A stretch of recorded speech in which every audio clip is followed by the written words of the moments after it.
উকিয়া রুমকা ৭ নং ওয়ার্ড বড়বিলের মৃত সুলতান আহমদের ছেলে রশিদ আহমদ তার শ্বশুর বাড়িতে পাওনা টাকা চাইতে গেলে শ্বশুরবাড়ির লোকজন পরিকল্পিতভাবে নির্মমভাবে পিটিয়ে হত্যা করে রশিদ আহমদকে। স্থানীয় সূত্রে জানা যায়, রশিদ আহমদ একজন সাধারণ দিনমজুর। সে অত্যন্ত সৎ একজন ব্যক্তি। দীর্ঘদিন ধরে রশিদের পরিবারে তার স্ত্রীর সাথে ঝামেলা চলছিল।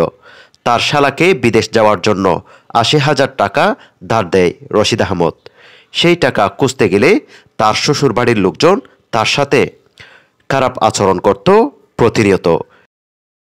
এলাকার একজন সহজ সরল সংসদীয় ছেলে, তার জন্য এমন ন্যাক্কারজনক তার উপর দিয়ে বয়ে যাওয়া আমরা কখনো কামনাও করিনি।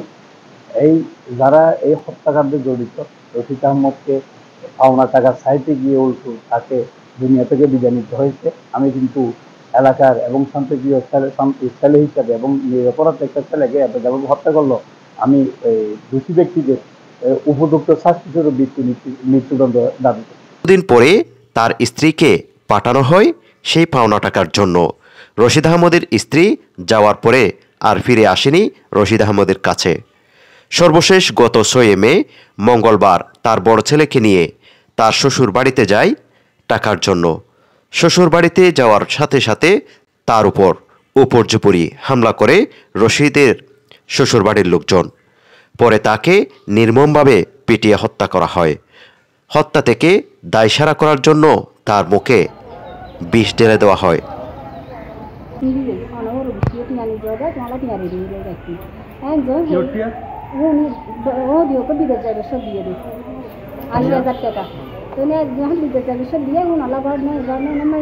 মোবাইল বলে ডাকিয়ে না বাদ খাইয়ে গরমা গা মিশে দিয়ে বা তা খায় যাইবের সময় দিয়ে যাই না।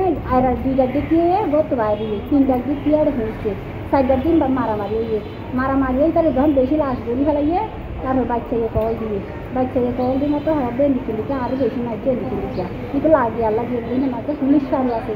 পুলিশ ফাঁড়ির সামনে পুলিশ এনতে যখন দিয়ে এটার আবাগো বাজি তোমরা খাইয়ে দিন আর আব্বারও তো উদ্ধার করো এমন হয়ে বাবারও যখন উদ্ধার করতে হয় পুলিশি তারা দিয়া বলি পুলিশের আইতে না দেয় কিন্তু যখন আবার এসে কুয়ারে দাঁতটা মারি ফেলায় বাপরে টানি নিয়ে যায় তারা বিজাল।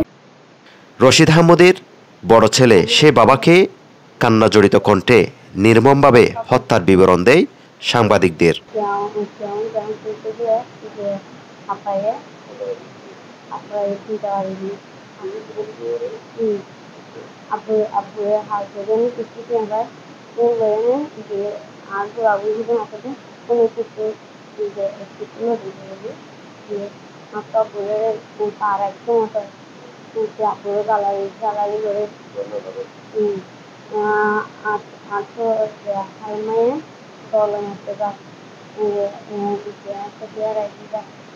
Jangan macam dah, nanti hal main dah ketangga ni, abah nani dah ketangga ni, jangan marah, and abu itu kalau hal main kita tu dah ni, mata barang marah tu, mata barang jangan macam abu dia nama dah, and tak boleh nak kerja lagi.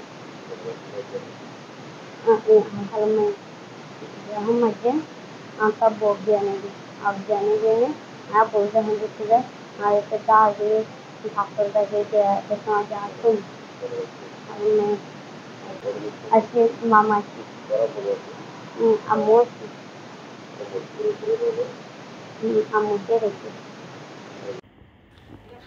শ্বশুরবাড়ির লোকজন তাকে উকিয়া হাসপাতালে রেখে পালিয়ে যায়।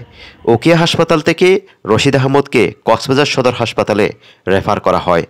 স্থানীয় লোকজন রশিদ আহমদকে কক্সবাজার সদর হাসপাতালে নিয়ে আসলে কর্তব্যরত চিকিৎসক তাকে মৃত ঘোষণা করেন।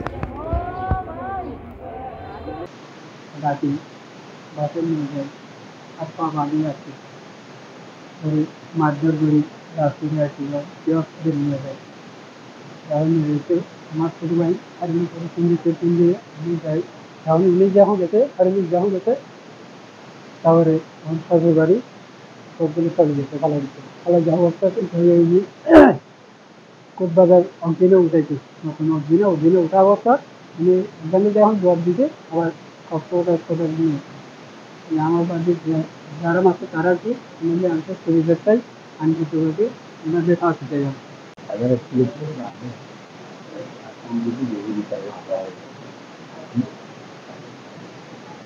রশিদ আহমদের পরিবার এই নির্মম হত্যার বিচার দাবি করেন এবং খুনিদেরকে দ্রুত গ্রেপ্তার করে ফাঁসি দাবি করেন। শহীদুল আমিন সাইদ, NNTV, কক্সবাজার।